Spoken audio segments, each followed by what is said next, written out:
सूरज की पहली किरणें काशी के पवित्र घाटों पर पड़ रही थीं। 19 नवंबर 1828 का वह दिन था जब गंगा के किनारे एक छोटी सी परी धरती पर अवतरित हुई। नाम रखा गया मणिकर्णिका।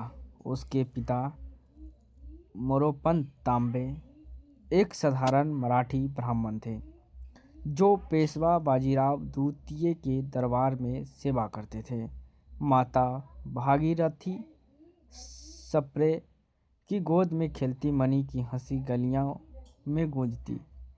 लेकिन जीवन की पहली मार जल्द ही आ गई। मात्र 4 साल की उम्र में माँ का साया उठ गया। मोरोपंत का हृदय टूटा, लेकिन उन्होंने अपनी बेटी को कमजोर नहीं पड़ने दिया। मणि, तू मेरी शेरनी बनेगी, कहकर वे उसे बाजीराव के दरबार में ले गए। दरबार की चहल पहल में मणि बड़ी हुई। जहाँ लड़कियां गुड़िया से खेलती, वहाँ वह तलवारें घुमाती, घुड़सवारी की सवारी करती, तीरंदाजी में निशाना साधती। दोस्त उसे चुन्नी कहकर पुकारते। चुन्नी, तू लड़कों से भी तेज दौड़ती है, हंसते हुए कहते वे। मोरोपंत मुस्कुराते, लेकिन आंखों में चिंता होती। दुनिया पुरुषों की है बेटी, लेकिन तू सीख ले, जो भी आए तो डट कर सामना करेगी। बचपन की ये लम्हे मणि के खून में घुल मिल गए। स्वतंत्रता की हवा जो गंगा से आती, उसके सीने में सुलग रही थी। समय बीता और 1842 का बसंत आया। मणि मात्र 14 वर्ष की थी जब झांसी के महाराजा गंगाधर राव के साथ उनका विवाह हुआ।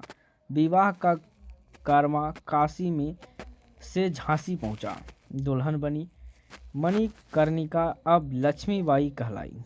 झांसी का किला पहाड़ी पर खड़ा बादलों को छूता हुआ लक्ष्मी का नया आशियाना बन गया। महाराज गंगाधर एक विद्वान और न्यायप्रिय राजा ने अपनी रानी को राजमाता की तरह सम्मान दिया। लक्ष्मी, तू मेरी रानी नहीं, मेरी सहचारी है, वे कहते। दरबार में लक्ष्मी बैठती, निर्णय लेती। ब्रिटिशों की बढ़ती चालों पर चर्चा होती। वे हमें निगल जाना चाहते हैं, गंगाधर चिंतित होते। लक्ष्मी मुस्कुराती, तो हम लड़ेंगे प्रिय, झांसी हमारी है, हमारी रहेगी।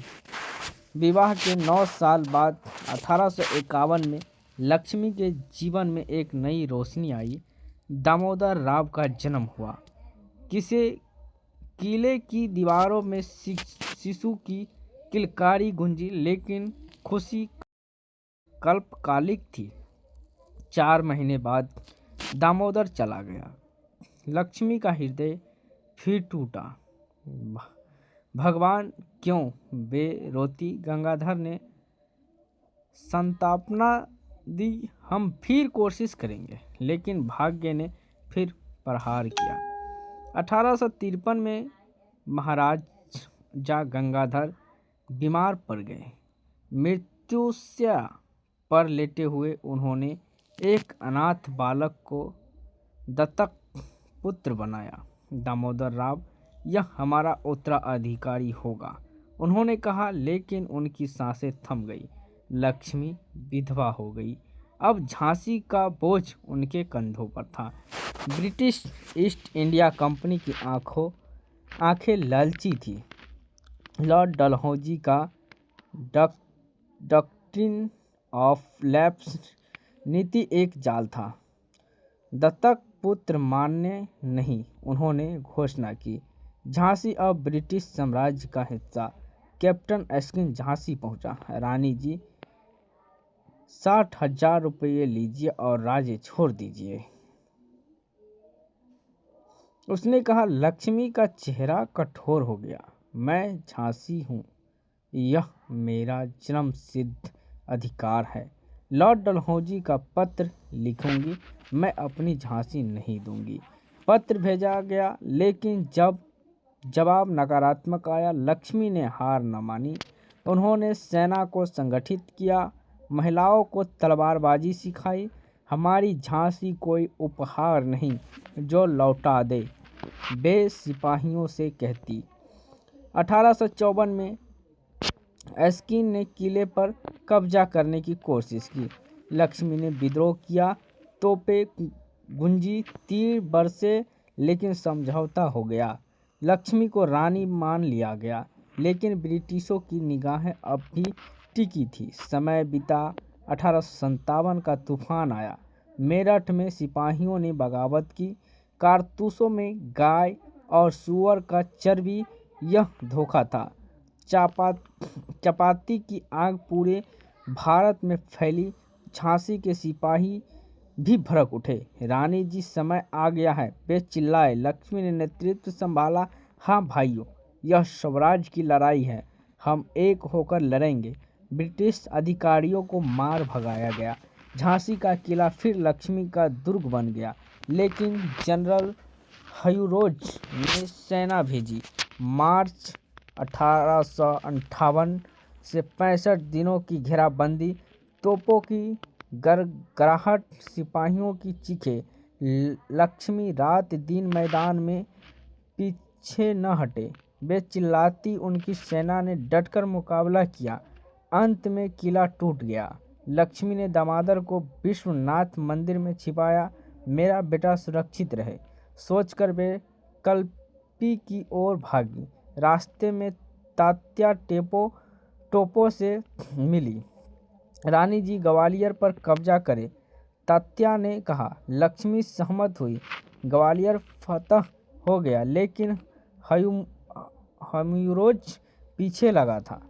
17 जून 1858 ग्वालियर का रण क्षेत्र सूरज डूबने को था। लक्ष्मी ने साड़ी पहनी, सिर पर पगड़ी बांधी, कमर में 2 तलवार, पीठ पर दामोदर बांधा, घोड़ा सरपट दौड़ा। आओ अंग्रेजों, झांसी की मिट्टी तुम्हें निगलेगी।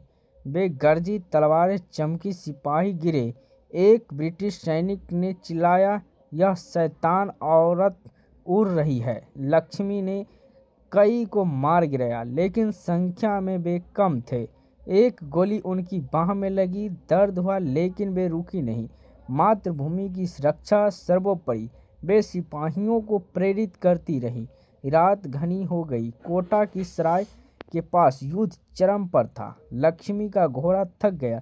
एक सैनिक ने अंतिम गोली चलाई। लक्ष्मी घायल होकर गिर पड़ी। भारत माता की जय उन्होंने होठों से निकाला। उनके साथियों ने पार्थिव शरीर को आग के हवाले कर दिया, लेकिन उनकी आत्मा वह अमर हो गई।